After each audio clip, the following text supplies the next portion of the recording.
Menurutmu, apa jadinya Indonesia tanpa pemerintahan yang demokratis? Gimana ya apa? Jadi tidak tertata dan tidak bebas berpendapat. Kembali lagi ke masa lalu sih, kayak mungkin lebih nggak ke struktur aja. Oh gitu. Sebenarnya kita udah ngerasain pemerintahan yang nggak demokratis ya. Contohnya kayak mulai dari perumusan UU Omnibus Law, terus UU PDP sama perumusan RUU KUHP. Itu kan perumusannya nggak terlalu melibatkan rakyat sih, menurutku gitu.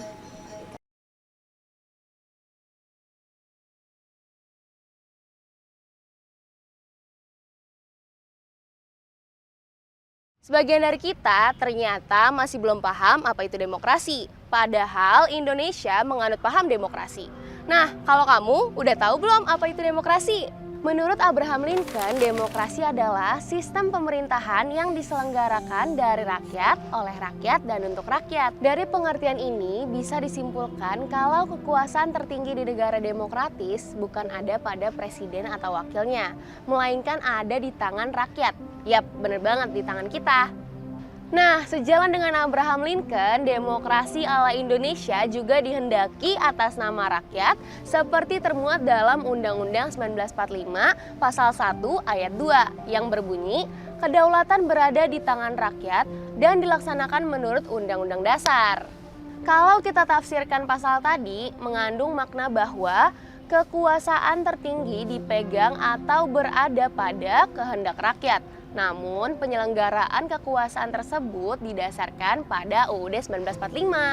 Salah satu contoh yang paling mudah adalah melalui pemilihan umum atau pemilu, di mana kita bisa menggunakan hak suara kita untuk menentukan pemimpin kita. Tapi kamu tahu gak sih, pemilu bukan satu-satunya hal yang menjadi indikator berjalannya demokrasi di suatu negara. Demokrasi harus kita pahami secara substansif, tidak hanya sebatas perihal elektoral saja. Nah, gimana tuh? Kita bahas bareng yuk! Kita bisa melihat kondisi demokrasi suatu negara dengan merujuk ke berbagai indikator loh. Salah satunya The Economist Intelligence Unit atau AIU. Jadi, AIU ini bakal mengukur kualitas demokrasi suatu negara berdasarkan 5 elemen, yaitu yang pertama, keberagaman dan proses pemilihan. Kedua, fungsi dari pemerintahan. Ketiga, partisipasi politik. Keempat, budaya politik. Dan kelima, kebebasan sipil. Di Indonesia sendiri ada yang namanya IDI atau Indeks Demokrasi Indonesia. Sebenarnya itu apa sih? Jadi, Indeks Demokrasi merupakan metodologi buat mengukur praktek demokrasi yang berdasar pada 3 aspek utama, 11 variabel, dan 28 indikator demokrasi. Apa aja tuh? Aspeknya terdiri dari 1. Implementasi kebebasan sipil. Kedua, jaminan hak-hak politik. Dan ketiga, efektivitas dari lembaga-lembaga demokrasi. Masing-masing aspek punya beberapa variabel dan setiap variabelnya akan diukur dengan indikatornya masing-masing.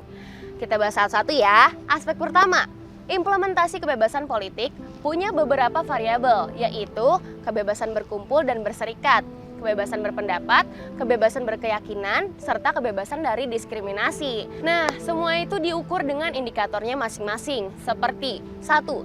Masih adakah kekerasan yang dilakukan oleh aparat pemerintah yang menghambat kebebasan berkumpul dan berserikat? Kedua, masih adakah ancaman kekerasan oleh kelompok masyarakat yang menghambat kebebasan berpendapat? Ketiga, masih adakah aturan tertulis yang mewajibkan masyarakat dalam menjalankan agamanya? 4. Masih adakah tindakan pejabat yang diskriminatif dalam hal gender, etnis, atau terhadap kelompok rentan lainnya? Selanjutnya aspek kedua, jaminan hak-hak politik. Memiliki beberapa variabel juga seperti hak memilih dan dipilih, serta partisipasi politik dalam pengambilan keputusan dan pengawasan. Beberapa indikatornya adalah, masih adakah kejadian di mana tidak tersedia fasilitas untuk penyandang cacat dan disabilitas untuk menggunakan hak pilih? Dan seberapa aktif masyarakat mengadukan penyelenggaraan pemerintah yang dianggap menyimpang?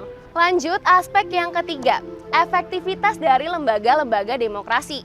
Aspek ini punya cukup banyak variabel. Beberapa diantaranya peran perwakilan rakyat daerah, peran birokrasi, serta peran peradilan yang independen. Sementara indikatornya yaitu, pertama, seberapa aktif DPRD membuat peraturan daerah atas inisiatif sendiri. Kedua, masih adakah laporan keterlibatan PNS dalam kegiatan partai politik di saat pemilihan umum? Dan ketiga, masih banyakkah keputusan hakim yang kontroversial? Baik indikator dari AIU ataupun IDI, kita bisa lihat bahwa demokrasi bukan cuma bersifat elektoral saja. Dari poin-poin tadi juga, menurutmu apakah pelaksanaan demokrasi ini sudah baik? Masihkah kamu melihat adanya pelanggaran nilai-nilai demokrasi? Well, berdasarkan laporan AIU pada Februari 2022, skor rata-rata Indeks Demokrasi Indonesia adalah 6,71 dari skala 0 sampai 10. Skor tersebut sebenarnya meningkat dari tahun sebelumnya, tetapi demokrasi Indonesia masih dalam kategori flawed demokrasi atau catat demokrasi, yang artinya demokrasi kita masih jauh dari ideal. Flawed democracy mengindikasikan bahwa pemilihan umum sudah berlangsung bebas serta jujur dan hak-hak dasar warga negara terpenuhi. Tapi di sisi lain masih ada masalah signifikan beberapa aspek demokrasi, termasuk belum terbentuknya kultur politik yang baik, rendahnya partisipasi politik, dan masalah-masalah dalam fungsi pemerintahan. Setelah mengetahui fakta tersebut, kamu pasti bertanya-tanya, apa yang kita rasakan dari demokrasi yang cacat tersebut?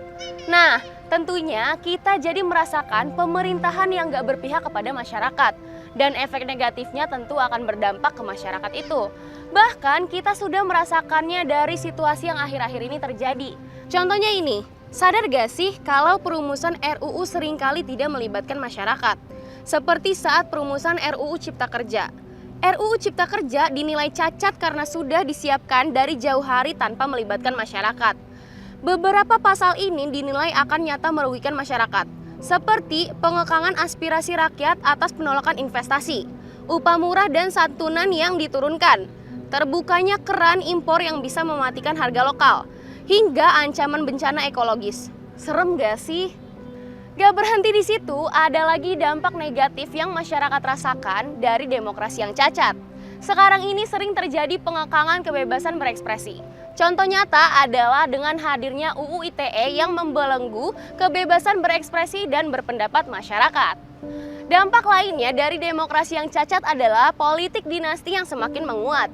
Negatifnya dari politik dinasti adalah syarat akan kepentingan pribadi yang rentan korupsi.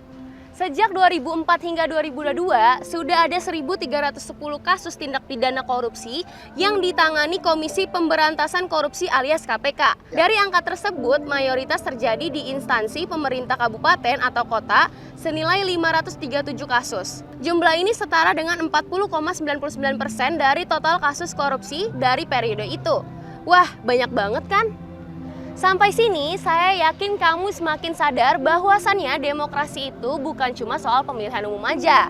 Lebih dari itu, demokrasi harus diterapkan secara menyeluruh dalam kehidupan sehari-hari. Mulai dari aspek kebebasan berpendapat, berekspresi, hingga aspek yang terkait lembaga demokrasi.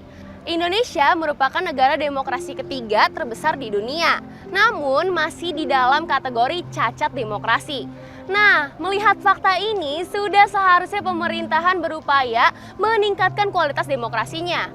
Selain itu, perlu juga peran serta masyarakat sipil untuk membiasakan berbeda pendapat dan saling menerima.